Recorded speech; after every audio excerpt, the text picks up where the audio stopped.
So ultimately, having a man overboard is possibly the worst case scenario you can have on board on any vessel. Once you're in a situation where somebody's gone over the side, there are a few fundamental things that you've actually got to make sure go in and get put into place.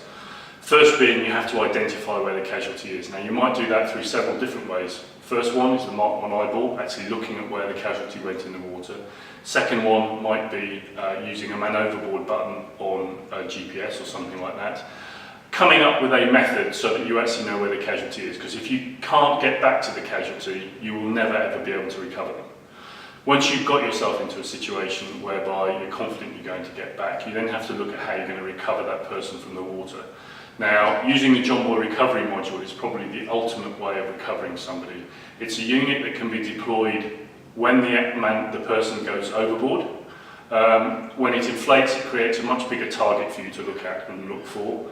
They can be fitted with AIS transponders, so you'll be able to see them on your AIS chart plotters down below or on the deck. There's a light fitted, and obviously for the person in the water, once they've got to the Jonbuoy, it gives them a huge amount of self-confidence because they're going to get out of the water. They know that they no longer have to worry about keeping themselves afloat because they're going to be inside an inflatable product.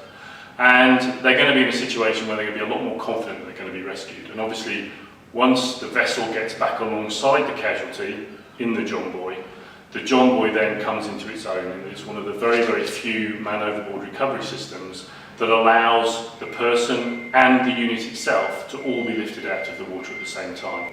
So as it goes up through up the side of the vessel, you're actually in a situation where the person's cocooned, they're protected through the inflatable tubes, and the whole thing is lifted out of the water, keeping the casualty horizontal as well.